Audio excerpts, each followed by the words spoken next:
Hello and welcome back to Mastering English Podcast, the place where we break down English, concepts, and communication techniques for you, the dedicated learner. I'm your host, Alex. And I'm Sam.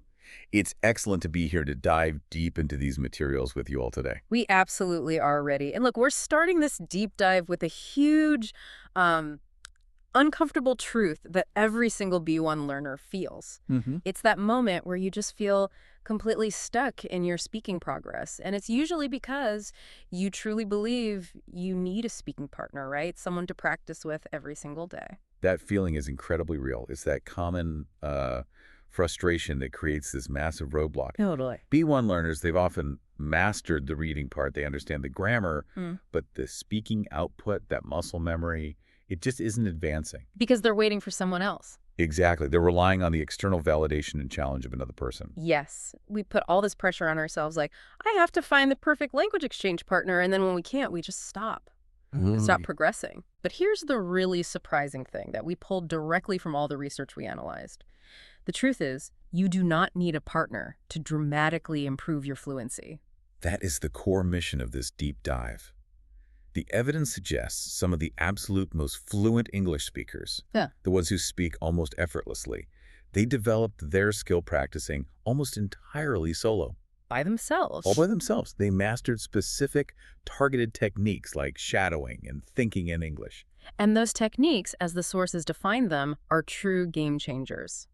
We are going to unpack every single one of them today. We're giving you the complete blueprint for mastering English speaking, even if you're practicing solo. And we're going to dissect 8 critical vocabulary words and phrases along the way. Absolutely. We've broken down all their collocations and nuances, specifically tailored for you, the advancing B1 learner. So stay tuned, because later on we have a quick pop quiz focusing on the differences between words like struggle and frustrating. And since we're about to jump into the technical mechanics, this is your mandatory moment. We need you to subscribe to Mastering English Podcast and like this episode right now. It really helps us continue these deep dives for you. It really does. Okay, let's unpack this enormous cognitive barrier first. So the first, and I would say the biggest barrier we have to smash through, is purely in our heads. It's cognitive. Right. The biggest reason learners struggle with fluency is what the source material called the translation delay. This is that process of thinking in your native language first. Precisely. That sequence, thinking first, translating second, speaking third, it leads to this debilitating conversational lag. And that lag is what makes the whole thing feel so incredibly frustrating. It is. It's frustrating for the learner who's trying to keep up. And, it's also frustrating for the native speaker on the other side who's patiently waiting. Let's get into the mechanics of that. I mean, if I'm a B1 learner, what is my brain actually doing in those, seconds that causes me to pause so awkwardly? Okay, so the translation delay is that specific cognitive step where your brain processes a full thought in language. A, your native language. Okay. Then it tries to convert it into language B, into English. But because it's using the structure of your native language, it then has to, laboriously rearrange the grammar, find the closest English word. Oh, wow. And then organize the sentence to match English rules. Yeah. That whole sequence is where the lag comes from. That sounds absolutely exhausting just describing it. It's not one step. It's like a whole series of internal corrections before you even open your mouth. It is a massive cognitive tax. Yeah. We need to really visualize that inefficiency. Okay. Let's use an analogy. Think of a cashier in a supermarket. In an efficient store, the cashier has a barcode scanner. They pick up an item scan, and the price appears instantly. Right.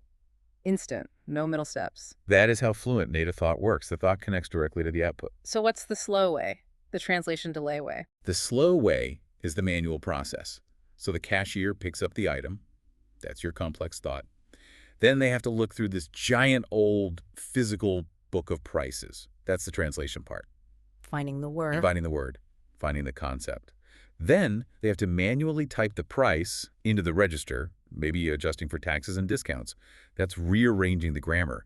It works eventually, but it takes way too much time in a fast conversation. The cashier analogy perfectly clarifies it. So the goal is to bypass that old book of codes and just use the scanner feature of our brain. That is the ultimate goal. Yeah. But this is where learners often struggle. They think, oh, if I just try to translate faster, I'll fix the delay. Right, but that's not it. No, speed isn't the issue. The underlying structure is the issue. That's a fantastic point. Okay, so if I just forget the word for ceiling fan in English, that's just a vocabulary gap, right? How is that different from the translation delay? That's a crucial comparison. Forgetting a word affects specific vocabulary. If you forget ceiling fan, you can just say something else, like the thing on the ceiling that spins and makes wind. Yeah, you can describe it. The conversation keeps going. But the translation delay affects the speed and the flow of the entire sentence.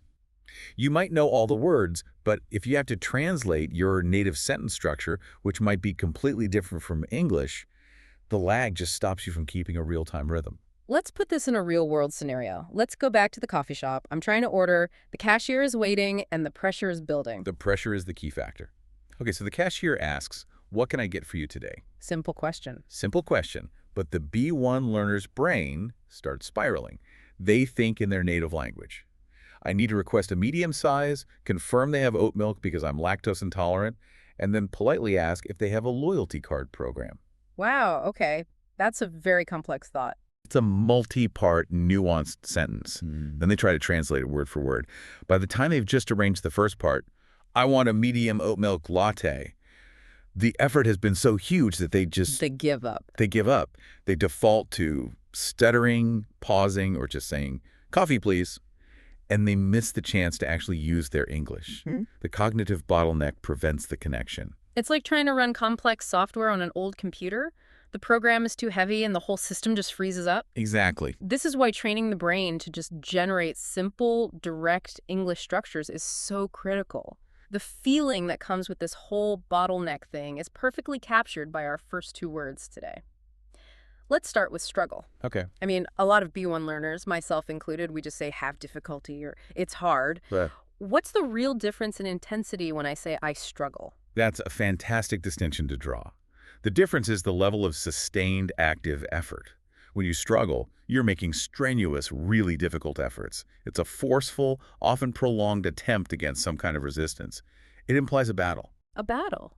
I like that. So it's not just that the task is hard, it's that I am actively, continuously fighting against that difficulty. Precisely. The perfect visualization is a swimmer fighting a strong current. Okay. They aren't just swimming in water, which might be a difficulty. They are actively, physically fighting the force of the river to move forward. That is a struggle. So difficulty is the state of being hard, but struggle is the continuous effort against it. You got it. Okay, let's try to test that. Can we loop it through 5 different contexts to really get it? Excellent idea. We need 5 strong examples. Yeah. Okay, number 1, formal. Following the merger, the administrative team began to struggle to meet the quarterly deadlines. Okay, makes sense. Number 2, casual. I always struggle to wake up before 7 a.m. It's a physical and mental battle every morning. I feel that one. What about a funny one? Funny or weird? Our small dog struggled valiantly against the bathwater, treating the tub like a formidable enemy. I can picture that. What about a historical context? Historical. Many nations struggled for independence throughout the 20th century. Right. And finally, philosophical. Philosophical. The struggle for meaning is often considered inherent to human existence. Wow. Okay, those examples cover everything from a dog to philosophy. Now let's try a quick skit. Let's say I'm trying to assemble a piece of really complicated furniture. Perfect. I'll be your supportive but slightly exasperated neighbor checking in on you. Hey, I heard some strange noises. How's the bookshelf build going over there? Oh, it's Chris. I am having a terrible struggle with this. The instructions are completely unclear. I've been on step 4 for an hour. That sounds like a real structural struggle. Are the screws not fitting right? No, it's a constant struggle against cheap materials and bad design. I'm about to give up. Don't give up. Look, even if you struggle with the diagram, sometimes a video helps. Just remember why you started this whole struggle. You need that bookshelf. That really shows the active, forceful nature of it. Yeah. So what are the 5 essential collocations we should focus on? The prepositions are really key here. Yeah. First, struggle with. This is the most common one. You struggle with a concept, like English grammar. Got it. Second, struggle against. This implies active opposition, like struggling against new rules. Third, a constant struggle. This describes something that's always difficult. Like waking up in the morning. Exactly. Fourth, financial struggle for money problems. And fifth, inner struggle for psychological conflict. Okay, and what's the nuance? The thing we need to be careful about? The key nuance is not to overuse it for small things. In some languages, you might use the equivalent word for minor issues, but in English, it can sound overly dramatic. If you say, I struggle to decide which flavor of ice cream to get. It sounds a bit, A bit much. a bit much, yes. It suggests a life or death decision, not a simple choice. That's a perfect check.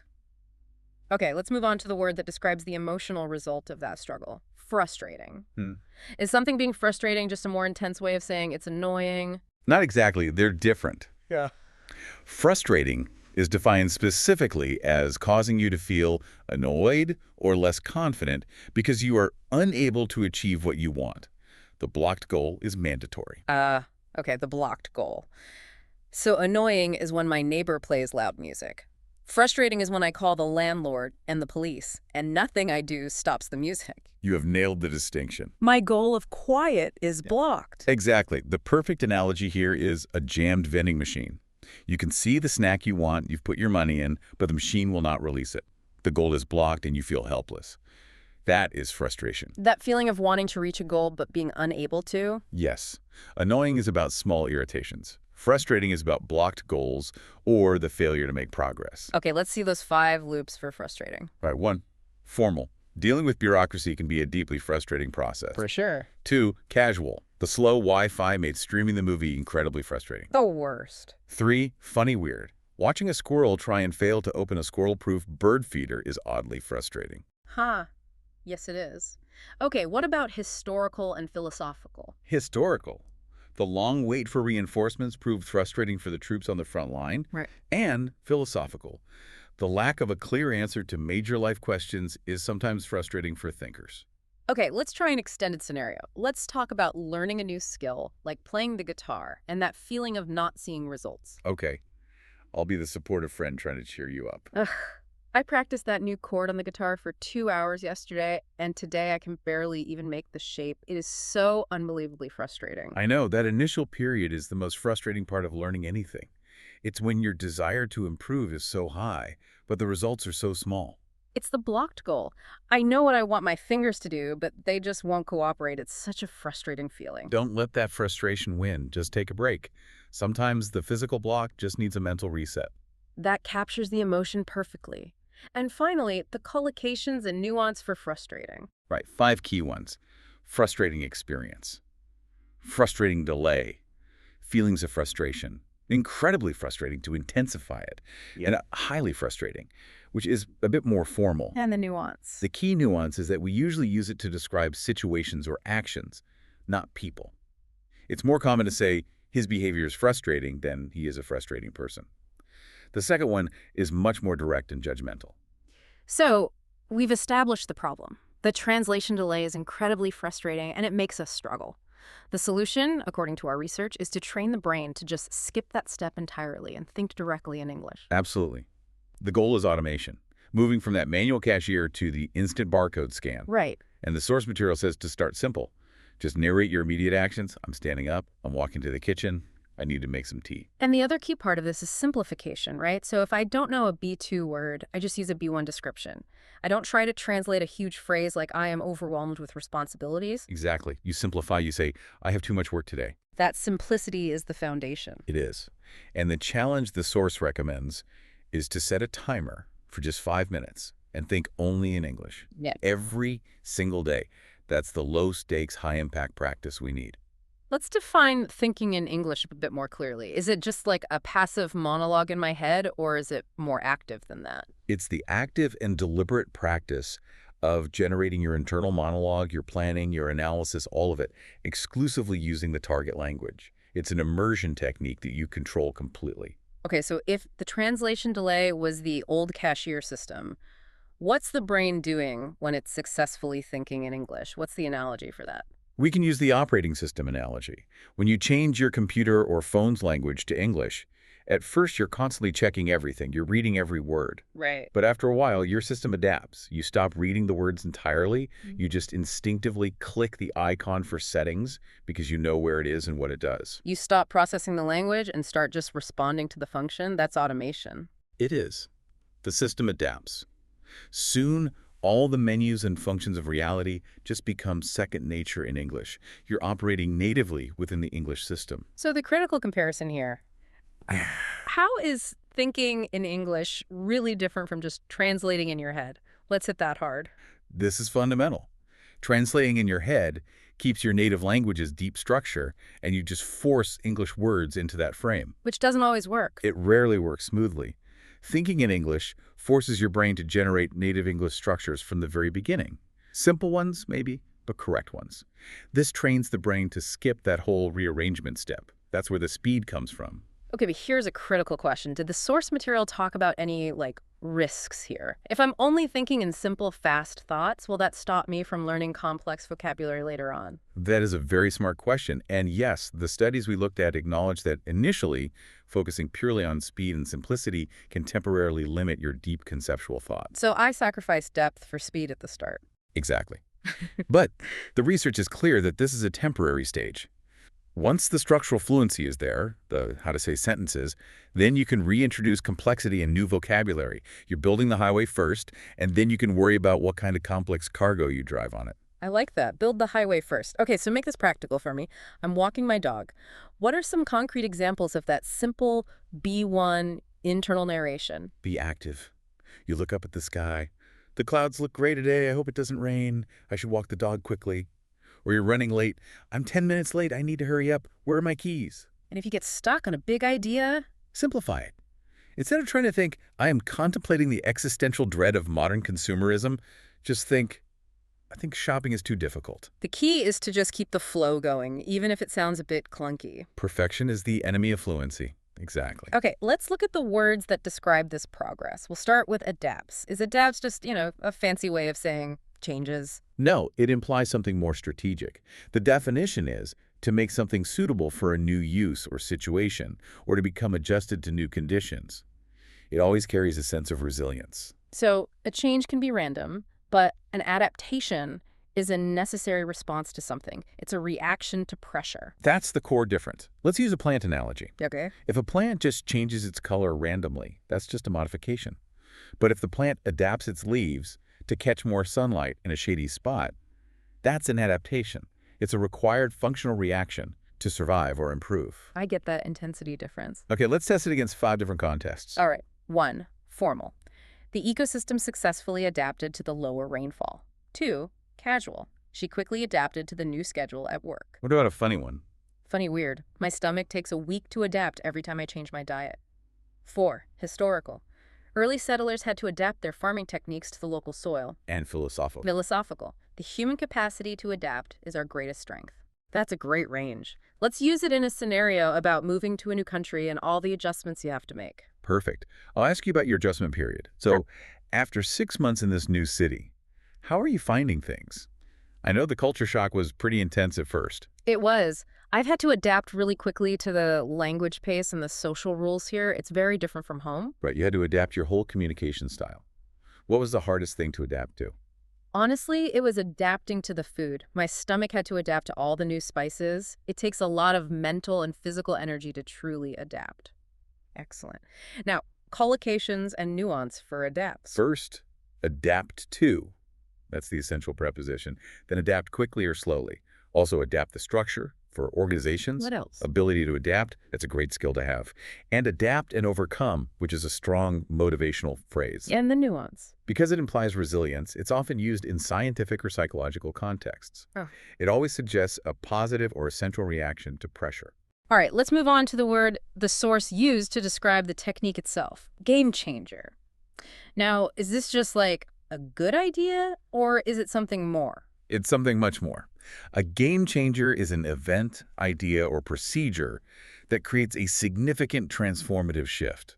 It completely overturns the standard way of doing things. So it's not a small improvement, it's a total overhaul. Let's try that with an analogy, maybe with cooking. Great idea. So you're making a soup, adding a little more salt might make it better. That's a good idea. Right.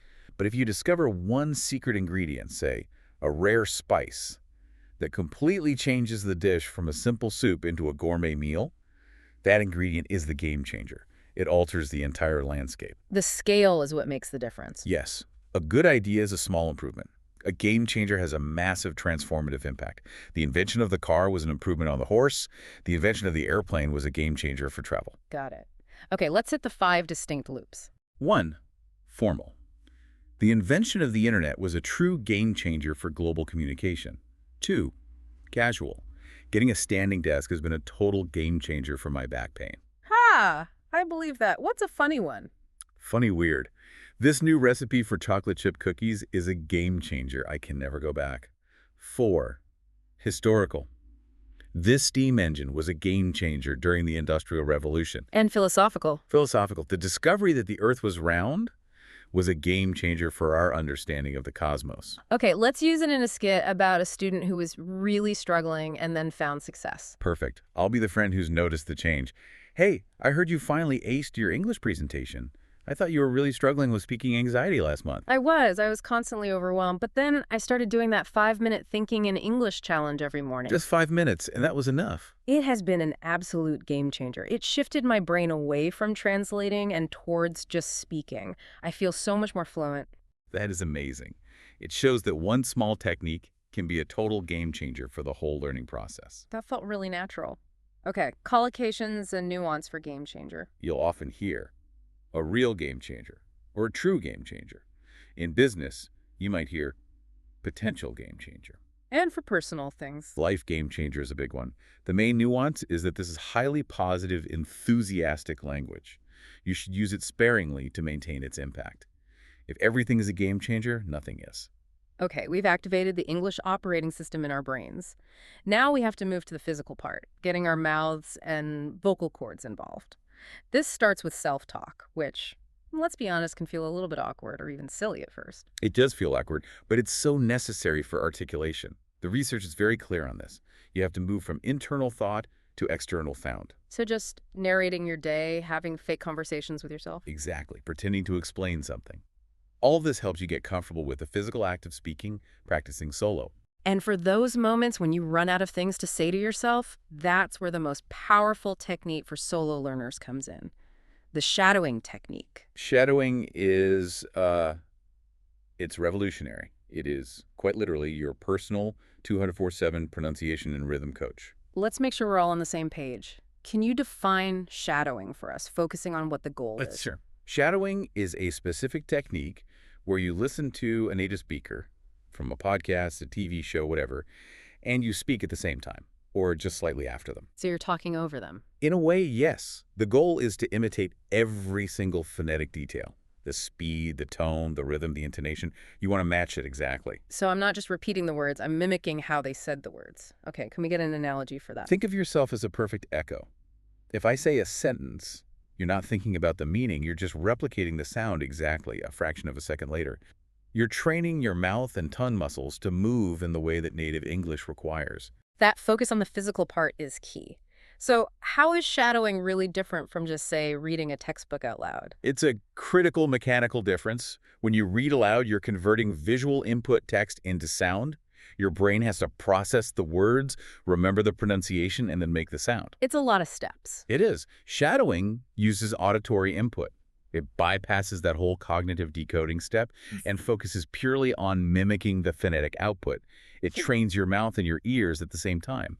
It's like how babies learn, right? They just listen and repeat. They're not analyzing grammar rules. Exactly. But wait, here's a challenge. Shadowing sounds difficult. If I'm a B1 learner and I'm doing it badly, won't I just be reinforcing bad habits? Bad pronunciation? That is the most critical question you could ask about shadowing, and it's a real risk. If you shadow content that's too fast or complex, or if you don't listen critically, you absolutely can reinforce errors. So how do we avoid that? The sources suggest 2 key strategies. First, start with simple, clear content. Use audio design for language learners with standard accents. Second, combine it with a recording. Okay. Shadow a short piece, then immediately record yourself reading the same transcript. Then you listen back and compare your recording to the original.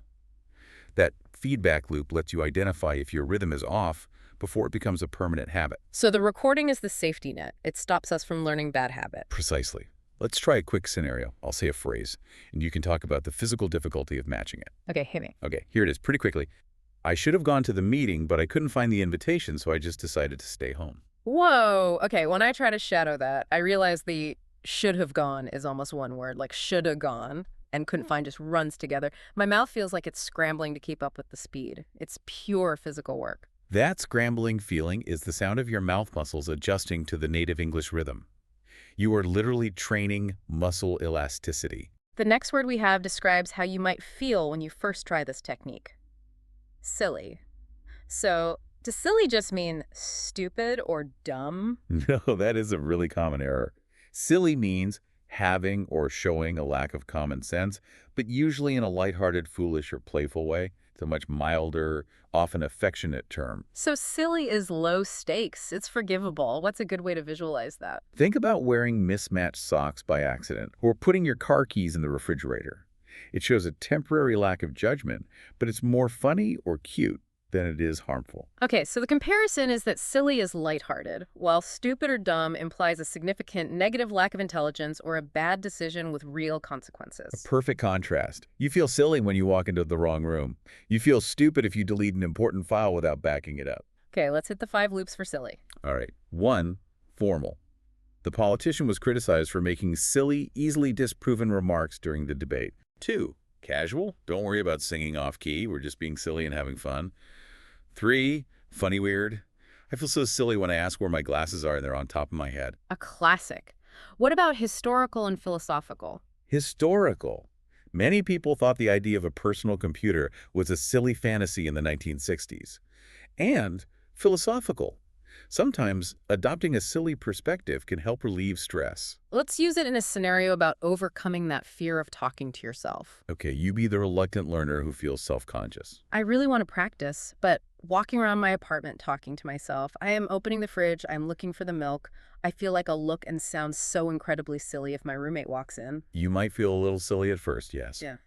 But you're practicing solo. The long-term gain in fluency is absolutely worth that brief, silly feeling. I guess if I just embrace the fact that I'm doing this for my learning, the feeling of being silly will pass. I just have to get over that initial hurdle. That's the exact goal. Now, collocations for silly. You'll hear. Feel silly. Silly mistake, a silly joke, and silly behavior. And the nuance. The nuance is that it's a very mild and forgiving word. It's rarely used to attack someone's intelligence, just their temporary lack of seriousness. Okay, our second word in this section is the whole point of this deep dive. Solo.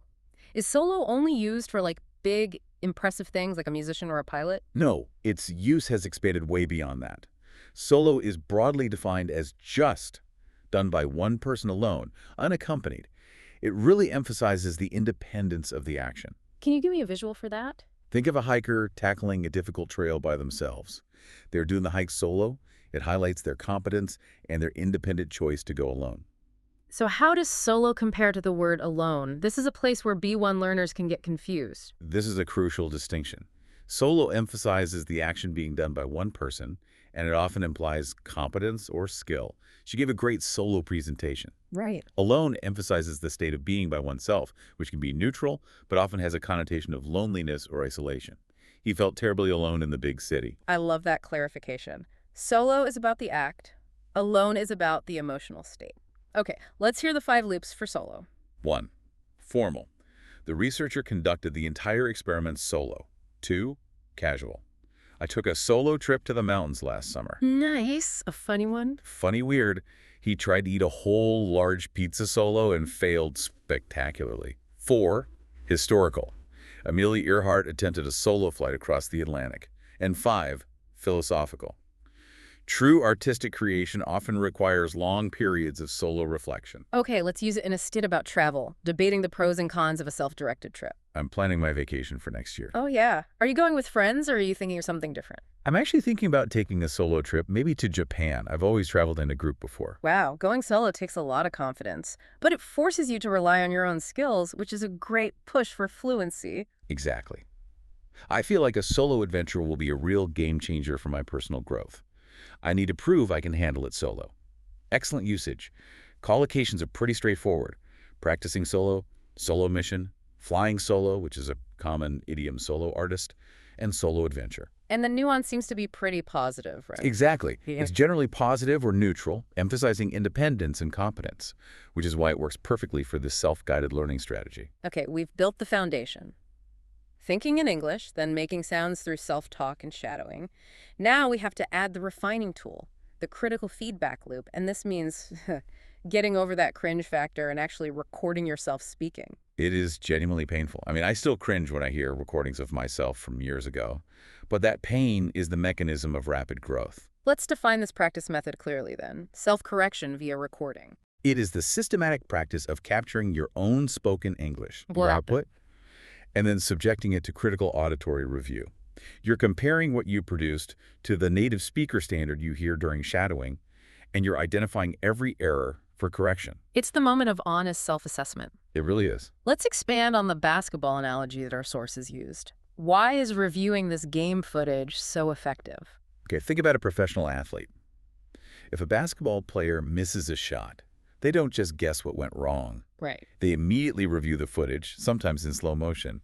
They analyze their grip, their footwork, the angle of their arm. They get direct, unbiased evidence of the flaw in their technique. Recording yourself is exactly that. It's game footage for your vocal mechanics. And how is this different from just listening more carefully to a native speaker? Listening to a native speaker gives you the standard. Recording yourself gives you personal, direct feedback on your own output.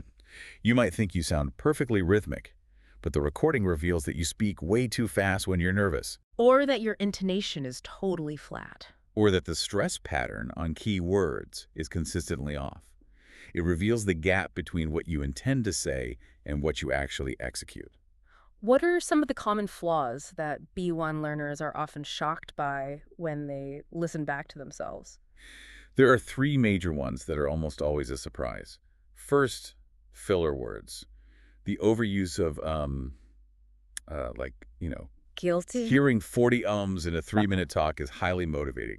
Second, monotone or pace issues. The rhythm is completely flat because they're focusing so hard on finding the right word. And the third? Pronunciation gaps. Hmm. They realize the stress pattern on a word like develop is always off, or they discover they're mispronouncing a vowel sound they thought they had mastered. Okay, but we know this is painful. So how do we stop the learner from getting totally overwhelmed by all the mistakes they hear? This is critical. The key is to start small and embrace imperfection. Do not record a 10-minute monologue. Start by recording a simple 1-minute talk about your day. Then choose only one type of error to focus on that week. Just one. Don't try to fix everything at once or you will get overwhelmed. So fix the filler words this week, maybe fix the sound next week? Exactly. Small, measurable goals make the process manageable instead of debilitating. We have to embrace the feedback, even when it stings a little. That brings us to our next word, off. Now, I know off means not on, like a light switch.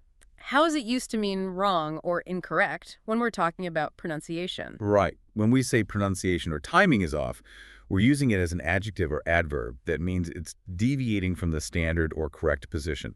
It's slightly incorrect or inaccurate. What's a good way to visualize that idea? Think of a clock that's 2 minutes fast. It's still basically telling the time. It's not completely broken, but the time is subtly off. It's not exactly right. It's not precisely right. A deviation is slight but measurable. So that slight deviation is the key. How does off compare to a stronger word like wrong? Off is typically used for things that are close, but not quite right. A minor error. Wrong is a much stronger, more absolute term, implying complete incorrectness. So if my pronunciation is off, you can still understand me. Easily. If your pronunciation is wrong on every word, communication breaks down. Off is Jekyll and forgiving. Wrong is absolute. Okay, let's hit the 5 loops for off. 1. Formal. The latest data suggests the initial prediction was slightly off. 2. Casual. Your timing on that song was a little bit off. Okay, a funny one. Funny, weird. I think the recipe measurements were off because this cake looks strange. 4. Historical. The explorer realized their calculations were off by several degrees. And philosophical. Philosophical. We feel uneasy when something in a situation seems fundamentally off. Let's try that pronunciation correction skit. Let's use the word develop again. Okay, you try it first, with the common B1 error of stressing the first syllable. Okay. Develop. That was close. The stress pattern was just a little bit off. Try putting the stress on the second syllable. Develop. Develop. My stress was off. That makes a huge difference to the flow. Exactly. The sound was fine, but the rhythm was off, which sounds unnatural to a native ear. It's a great, gentle way to offer correction. Okay, now we need to find the motivation to accept this feedback, which brings us to our next word, embrace. Is this word just about hugging? While it does mean that physically, in a metaphorical context, embrace means to accept or support a belief, theory, or change willingly and enthusiastically. What's a good way to visualize that? If accepting a bad result is just nodding and agreeing to live with it, embracing it is opening your arms wide, pulling it in, and using it as a source of strength. It implies warmth and active support. So comparison time. How does embrace compare to the more passive word accept? Accept can be very passive. You might accept a bad situation because you have no other choice. Embrace implies active, positive willingness. You embrace a challenge or a new opportunity. You don't usually embrace a terrible fate you can't change. Got it. Let's run the 5 loops. 1. Formal. The company decided to embrace sustainable business practices. 2. Casual. You need to embrace the challenge and give it your best shot. What about a funny one? Funny weird. We decided to embrace the ridiculousness of the costume party. 4. Historical. Many cultures were slow to embrace the shift from horse travel to cars.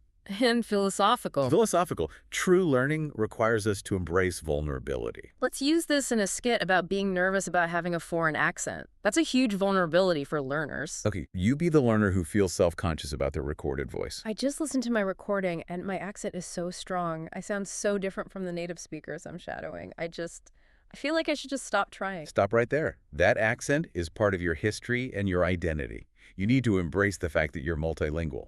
So instead of trying to eliminate my accent, I should embrace my unique voice. Absolutely. Embrace your unique journey. Your accent isn't a flaw, it's a feature. It shows you know more than one language. That's a powerful way to think about it. Collocations for embrace. Embrace the challenge, embrace change, embrace technology, and embrace your identity. The nuance is that it's a strong, highly encouraging verb. It signifies positive willingness and a total lack of resistance. Okay, we've covered the internal practice and the physical solo practice. The final piece of this puzzle is modern technology. This is where AI chatbots and language apps come in as the perfect, non-judgmental partner. Right. Technology offers 24/7 practice, and critically, it removes the fear of social judgment that causes so many B1 learners to just freeze up when they talk to a real person. It's what one of our sources called the ultimate training wheels. Exactly. Let's really define that idea of using AI as training wheels. Okay, it's the strategic use of AI tools to create a safe, low-stakes environment for language practice. The goal is to let the learner build confidence and fix their mechanics without the high pressure of a social interaction. So you gain competence before you face the real world. That's it. Think about a child learning to ride a bike again. The training wheels let them build muscle memory and balance in a quiet park. If they fall, there's no social embarrassment. They build confidence before they try a busy street. Which is like a high-pressure conversation with a native speaker. Exactly. The AI absorbs the mistakes without judgment. So how does practicing with AI differ from practicing with a real partner, besides the lack of judgment?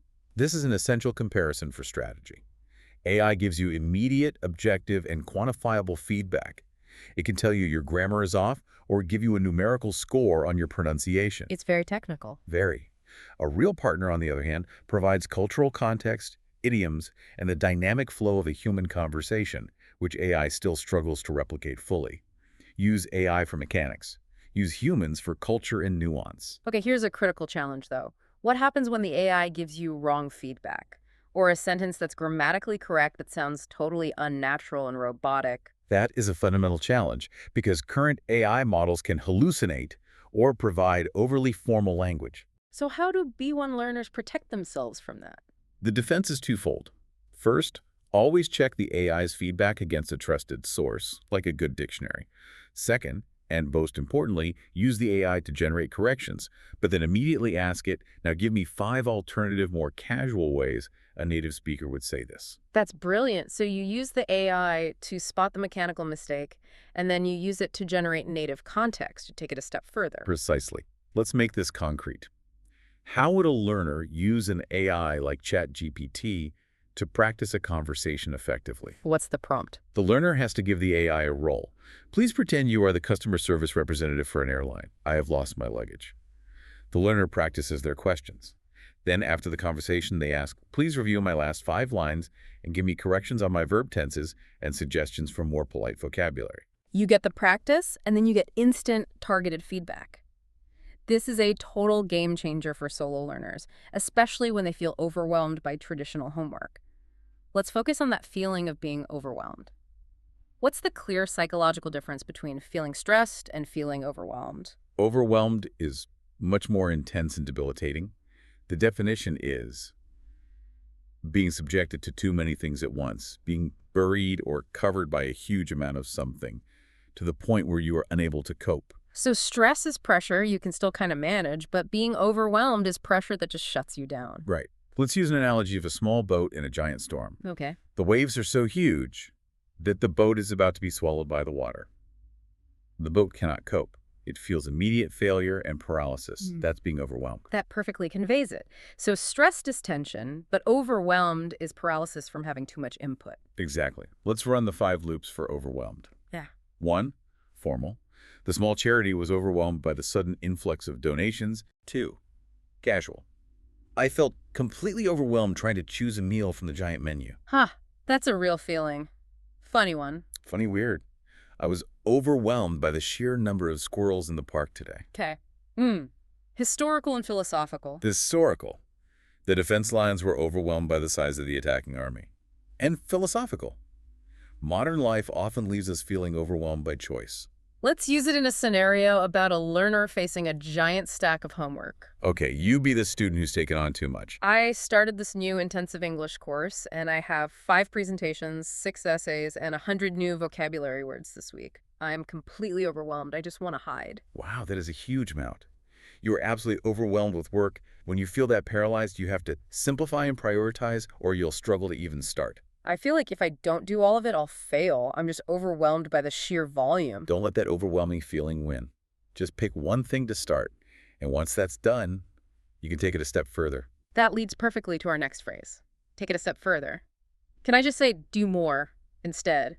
Is it the same thing? You could, but take it a step further is much more strategic and encouraging. Yeah. It means to extend your effort or complexity beyond what you've already done successfully. It's about strategic advancement from a solid base. Okay, what's a good way to visualize that? Imagine you successfully climb one mountain. Do more might mean you just walk around the base for a bit. Take it a step further means you immediately look at the taller, more difficult mountain next door and start planning that climb. It implies a natural, organized progression. Exactly. Take it a step further implies strategic advancement. Do more is too vague. Okay, 5 loops. 1. Formal. The committee decided to take the recommendations a step further and propose legislation. 2. Casual. I cleaned the kitchen, then I decided to take it a step further and organize all the cabinets. Okay, a funny one. Funny weird. I wore a silly hat, then I took it a step further and started singing opera in the street. 4. Historical. After inventing the first engine, engineers worked to take the design a step further for trains. And philosophical. Philosophical. To understand the concept, we must take the analysis a step further and examine its ethical implications. Let's use it in a learning context, linking the basic thinking and English technique to the AI practice we just talked about. Okay, I'll be the coach pushing for more ambition. I've successfully done the 5-minute Think in English challenge every day for a month. What's my next step? That's phenomenal progress. Now you need to take it a step further. How? Should I start writing complex essays? Not yet. Let's take it a step further by integrating the AI roleplay practice. Use the AI to practice complex scenarios, like negotiating a salary. This takes your self-talk a step further and moves it towards interactive communication. That makes perfect sense. The collocations are pretty clear. Take the research a step further. Take the practice a step further. The nuance is that it's a very encouraging phrase, used to suggest ambitious growth built on existing success. Okay, we've reached the mastery stage, smoothing out our delivery to sound natural and flowing, almost effortlessly. Right. The source material really emphasized reading aloud to train the mouth muscles and imitation to build that natural rhythm. This is where we stop focusing on individual words and start focusing on the music of the language. Imitating a native speaker, their accent, tone, rhythm, is about learning the song, not just memorizing the lyrics. And the most fun way to do this, suggested by the research, is just singing English songs. Ed Sheeran, the Beatles, anyone with clear lyrics. This is how we start to really absorb the core flow of the language. Yes, and that leads us to 2 key mechanical concepts. Let's get into those mechanics. Contractions are pretty clear, right? Gonna instead of going to. But what exactly are linking sounds? Linking sounds happen when the end of one word runs smoothly into the start of the next, so the phrase sounds like one continuous stream of sound. Can you give an example? Sure. The phrase, "What are you doing?" is rarely said with clear separation. It sounds more like "what you doing." This smoothness is absolutely essential for native-sounding speed. What's a good analogy for this? Contractions are like musical shortcuts. They keep the rhythm, but use fewer notes. Linking sounds are like the smooth flow of water in a river. The water connects all the stones smoothly.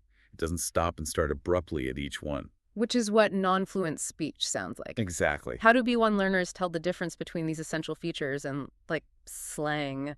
I worry they might think gonna is too informal to use. That's a huge difference. Contractions and linking are standard phonetic features of natural speech across all registers, even formal ones.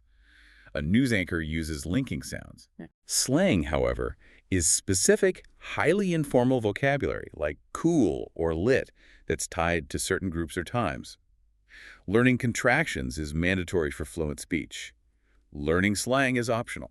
Let's demonstrate this with a sentence. Let's take, I'm going to check up on the data that I found out about it later. Okay, a non-fluent learner might separate every word. I am going to check up on. It sounds robotic. It does. A native speaker sings it, focusing on rhythm. I'm going to check up on the data that I found out about it later. We contract going to and link check up on, found out, and about it. Notice how many sounds are combined. That is the secret to sounding effortless. That smooth flow leads us right to the word absorbing. Does absorbing just mean taking in, like a sponge takes in water? That physical definition is the root, yes. Metaphorically, in a learning context, absorbing means to take in and incorporate knowledge fully, often without conscious effort, to receive it naturally through immersion. So let's use that sponge analogy. The sponge doesn't consciously analyze the water. The water just naturally disappears into the sponge and becomes part of it. When you're singing or watching a movie, the language, rhythm, and vocabulary just disappear into your muscle memory without you having to actively study the grammar. So, comparison time. How does absorbing compare to the more mechanical word memorizing? Memorizing is conscious and active, like drilling grammar rules for a test. Absorbing implies deep, unconscious, or natural learning through immersion. You absorb the rhythm of English from music. You memorize a list of irregular verbs. Got it. Okay, 5 loops for absorbing. 1. Formal. The student had an incredible capacity for observing complex concepts. 2. Casual. I love listening to podcasts because I feel like I absorb so much vocabulary without trying. A funny one. Funny, weird. My desk plant seems to absorb all my bad moods. Well, 4. Historical. Early cultures often absorbed artistic traditions from their neighbors. and philosophical. Philosophical. To absorb wisdom requires patience and open-mindedness. Let's use it in a scenario about learning through passive means, like music. Okay, I'll ask you about your new study habit. You seem much more fluent lately. Did you change your routine? I stopped forcing myself to do only grammar exercises. I just started listening to native podcasts all the time. I'm absorbing common phrases and intonation patterns effortlessly. That's a genius shift. You just naturally absorb the musicality of the language when you take the pressure off. That leads us right to our final word, effortlessly. Is this the exact same as easily? They're similar, but distinct. Effortlessly is an adverb meaning without visible effort, smoothly. But it carries a strong connotation of grace, high skill, or mastery. What's a good way to visualize that? Think of a bird gliding on an air current. It's moving great distances at high speed, but it shows no visible struggle. The movement appears effortless, even though you know it requires a lot of energy. So the comparison is, easily emphasizes that the task itself wasn't difficult. I easily opened the jar. Right. But effortlessly emphasizes the absence of visible struggle, suggesting the person has great skill. The gymnast performed the routine effortlessly. Spot on. Okay, 5 loops. 1. Formal. The diplomat handled the complicated negotiations effortlessly. 2. Casual. She picked up the new dance routine effortlessly. Funny one. Funny, weird. He can effortlessly fall asleep while standing up. 4. Historical. Mozart could compose intricate music effortlessly. And 5. Philosophical. True mastery is when complex execution appears effortlessly simple. Let's use it in a scenario about a highly fluent speaker and link it back to our theme of solo practice. Okay, I'm commenting on a multilingual actor we both admire. Did that interview, the way they switched between 4 languages was amazing. I know. They speak German, Spanish, and English so effortlessly. It's the ultimate fluency goal. It looks effortless, but that apparent ease is the result of thousands of hours of conscious practice, self-talk, shadowing, and recording themselves solo until it became automatic. So effortlessly is the compliment we give to someone who put in the maximum effort. Exactly.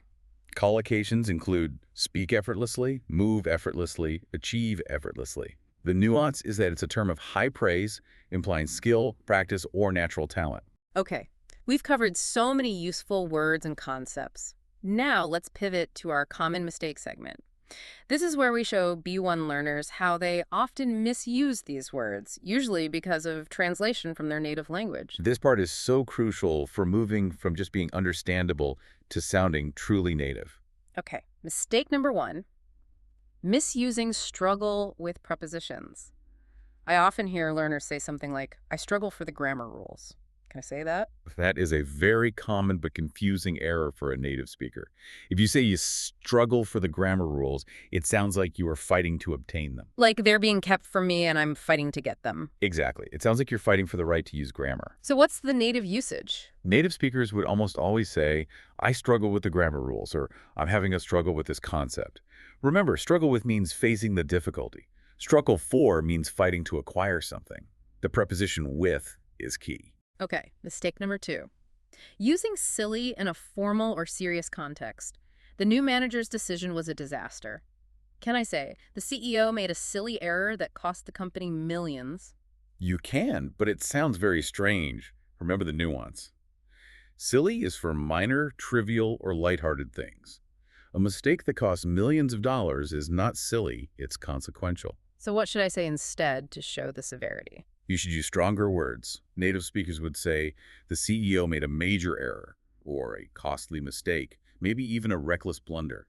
Using silly here suggests you don't understand the scale of the problem. Got it. Okay, mistake number three. This is a direct translation I hear a lot. After listening to a recording, a learner might say, my pronunciation is gone. Yeah, we understand the meaning, but gone usually means completely disappeared, like my keys are gone. It's too literal for a temporary error in quality. So what should I use instead? Linking back to today's vocabulary. The perfect word is the one we dissected. My pronunciation is off. This softens the criticism and implies a deviation, not a total loss. You could also say, my pronunciation needs work, or my rhythm is not quite right today. Using off sounds gentle, precise, and completely natural. Okay, Alex, and everyone listening, it's time for a quick pop quiz to make sure you've absorbed the key vocabulary from today. I am ready. Let's test my retention. Question 1. Which word describes the immense difficulty of facing a prolonged active opposition? Difficulty or struggle? That is struggle. It implies the act of battle, like the swimmer fighting the current. You nailed it. Question 2. If you are accepting a difficult project willingly and with positive enthusiasm, are you accepting it or embracing it? You are embracing it. Embrace means active support and positive willingness, like embracing the pain of listening to your own recordings. Correct. Final question. Which phrase suggests a massive transformative impact on the way you learn? A good technique or a game changer? That has to be game changer. It suggests a total restructuring of the learning process, like the shadowing technique we discussed. Excellent work.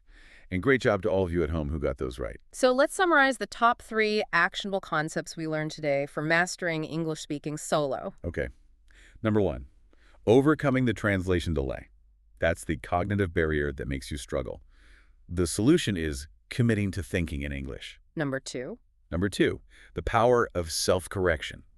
This is that critical feedback loop. You have to record yourself, even if it feels silly, and listen back to find where your pronunciation is off. and the third concept. Number 3, training your mouth in flow. This is the mechanical training you do through shadowing and singing along to music, which allows you to absorb contractions and speak effortlessly. And here are the top 5 words and phrases we want you to try to use this week. Struggle, game changer, embrace, overwhelmed, and effortlessly.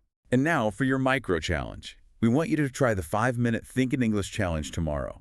Narrate your surroundings out loud for 5 full minutes and make sure you use the word adapt at least once. Yes, you have to embrace that solo practice. And remember, the sources for today's deep dive mentioned a free PDF guide with all these takeaways and exercises. Go check the description where you found this to get that resource. Use that guide to take your practice a step further this week. That's right. And if you enjoyed today's breakdown, don't forget to like and subscribe to Mastering English Podcast. Your support really does let us continue these detailed deep dives. I'm Alex. See you